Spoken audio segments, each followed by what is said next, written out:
அவர் அறிக்கை முதல்ல வருவாரான்னு சொல்லுங்க. வருவாரத்துக்கு உண்டான வாய்ப்பே இல்லையே. ஏதோ போன வருஷம் தப்பி தவறி ஒரு 12-13% வாங்க வந்தது. இந்த ட்ரிப்பு இருக்கிற பேரும் போச்சு. ஏடா கூடமா எல்லாரையும் பத்தி பேசுறது வந்தது. எப்ப இவர் யாரும் வேண்டாம் நான் தனித்து நிற்பேங்கிறாரு. இவரு என்ன விஜயா தனித்து நிக்கிறது? இப்ப பனை பயிரிடுறதுக்கு ஏதாவது ஏற்பாடு பண்ணியிருக்காரு அவரு? ஏன்னா அவரு இப்ப சப்போஸ் அடுத்த வருஷம் வராருன்னு வச்சுக்கோமே, இப்ப மரம் ஆரம்பிச்சா 10-15-20 வருஷம் கழிச்சு மரமா வரும். அவர் எப்ப கல்ல இறக்கிறது? அங்கேயும் டாஸ்மார்க் எப்ப மூடுற? அப்ப என்ன சொல்லுவாரு? மரமெல்லாம் வளர்ந்த பிறகு கல்ல டாஸ்மார்க்க மூடுறேன் பாரு. இவருக்கு ஆள் சப்போர்ட் இல்ல. இவருடைய ரசிகர்கள் எல்லாமே டிவி கேட்க மாறிட்டாங்க. ஆள்கள் ஒன்னும் தெரியாம தான் இத்தனை மாநாடு போட்டாராமா. ஒன்னும் தெரியாம தான் இன்னைக்கு அவர் மீட்டிங் போட தயாரா இருக்காரு. எத்தனை மாநாடு போட தயாரா இருக்காரு? எத்தனை மாநாடு மக்களுக்காக வேண்டி, மாடுகளுக்காக வேண்டி, விலங்குகளுக்காக வேண்டி, பறவைகளுக்காக வேண்டி அவர் சொல்லல.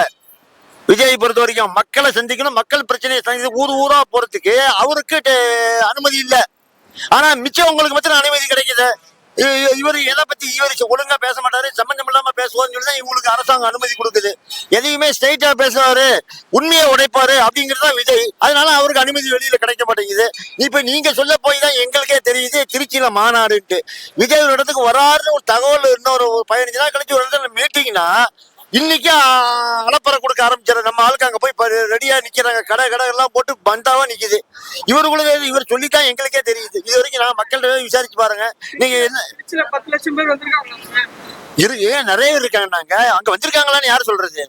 அங்க நிறைய பாப்புலேஷன். நானும் திருச்சிக்காரன், ஸ்ரீரங்கத்துக்காரன் தான்.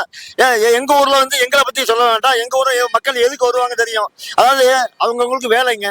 சுறுசுறுப்பான ஊர், மிடிலான ஊர். திருச்சி மிடில் பிளேஸ், தமிழ்நாட்டுடைய மிடில் பிளேஸ். எல்லாம் சுறுசுறுப்பான அந்த மக்கள். அனாவசியமான பேச்சு, அனாவசியமான பொழுதுபோக்குக்கு அவங்க போக மாட்டாங்க. உழைப்பு உழைப்பு உழைப்புன்னு இருக்கிறது தான் திருச்சி மக்கள். இந்த மாநாடுக்கு எத்தனை பேர் பாக்குறீங்க? 10 லட்சம் பேர். ஏங்க 10 லட்சம் பேர் இவரா போட்டுக்க வேண்டியதான். அவனுக்கு வேலை இருக்குங்க. ஸ்கூல் எக்ஸாம், பிள்ளைய கொண்டு விடுறது, பிள்ளைய கூட்டிட்டு வருது, பிள்ளைய படிக்க வைக்கிறது, கடைக்கு போறது, ஜாமான் வாங்குறது, இவ்வளவு வேலையை விட்டுட்டு இவனுடைய இந்த ஆளுடைய மாநாடுக்கு எவனை போவானா? ஏதோ சொன்னதை பொருத்தமா சொல்லுங்க. அதாவது இவரை பத்தி கண்டென்ட்டா யாராவது பேசுறாங்களா சொல்லுங்க. நீங்க இப்ப இருக்கிற கட்சி எடுத்துங்க. சீமானை பத்தி தவறா பேசுறாங்களா? இல்ல. நல்லதா பேசுறாங்களா? அதுவும் இல்ல. ஏடிஎம்கே ஏதாவது பேசுதா? அவங்க சட்டை கூட பண்ணல. விஜய் கேட்கவே வேணாம். ஆரம்பிட்டு இவர் என்னதான் சவுண்ட விட்டாலும் அவரு கண்டுக்கிறதே கிடையாது. அவரும் எதுவும் பேசுறதே கிடையாது. இவர் ஒருத்தர் தான் எல்லாரையும் கலாய்க்கிறாரு, எல்லாரையும் பேசுவாரு.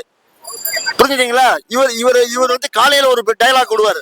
அப்பாடா இவர் சொல்லிட்டாரியா, சாயங்காலம் பார்க்கலாம் அப்படின்னு வந்தாரா, சாயங்காலம் வேற டைலாக் வருது. அதாவது நாங்க எத்தனை பேரோ பார்த்துட்டேங்க. ரஜினி இப்படிதான் சொன்னாரு, ஆளே காணும். அவர் பின்னால நாங்க போய் சுத்தணும், எங்க பேட்ச் அவர் தான் கெதின்னு இருந்தோம். கடைசியில பார்த்தா கட்சி வேணாம் கழிச்சு ஓடிவிட்டாரு. சரி, சரத்குமாரை நம்பணும், சரி ஏதாவது மக்களுக்கு செய்வாருன்னு சொல்லி அவரு பின்னால நாங்க வயசானவங்க போனோம். கடைசியில அவர் என்ன பண்ணாரு, கட்சியை கழிச்சிட்டு நேரம் பிஜேபியில போயிட்டாரு. சரி, அது வேணாயா, ஒரு நல்ல நடிகரியா, உலக நாயகனையா, சரி அவர் அரசியல் கட்சி நடத்துறாரு, அவர் பின்னால போலான்னு போனோம். அவரும் ஓடி போய் நேரம் எனக்கு ராஜ்யசபா சீட்டு எனக்கு மாத்திரம். கட்சிக்காரன் எல்லாம் குப்பையில தூக்கி போட்டாங்க, யாரையும் மதிக்கல. இவர் நேரம் போய் ராஜ்யசபா சீட் எனக்கு வேணும், என் கட்சியை அதில் இணைச்சிக்கிறேன். அவர் கட்சியில எவர் இருந்த மாதிரி இணையறதுக்கு கமல் மாத்திரம் போனாரு, பதவி வாங்கிட்டாரு, அவர் வேலையை பார்த்துக்கிட்டாரு. அதே மாதிரி சீமான் நான் வருவேன், வர முடியாதுன்னு தெரியும்ல. விஜய்க்கே இப்போ டார்கெட். இப்போ யாருமே அடுத்த இதுல தனியா ஜெயிக்கிறதுக்கான வாய்ப்பு இல்லைன்னு அவ்வளவு நெருக்கடியில இருக்கு மக்களுக்கு. ஆனா மக்கள் இதெல்லாம் மீறி நாங்க எல்லாரையும் பார்த்துட்டோம். விஜய் இந்த ட்ரிப்பு பாத்துறோம்னு அவ்வளவு வெறியில அவங்க வேற இருக்காங்க.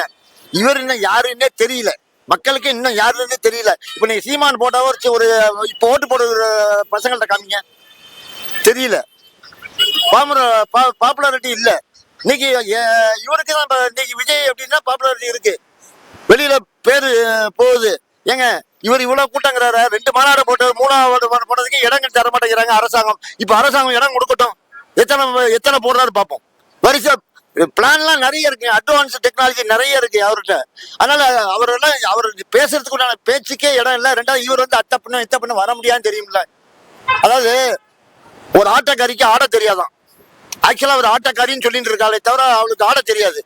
அதுக்கு என்ன தெருவில் என்ன சொன்னாங்க, நான் நல்லா ஆடுவேன்னு பந்தா பண்ணிட்டு இருந்தாங்க. அப்ப மக்கள் என்ன சொன்னாங்க, எங்க தெருல ஆடுங்கன்னு.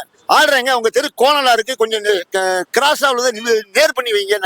நடக்குமா? தான் ஒரு வளைஞ்ச தெருவை நேராக்க முடியுமா?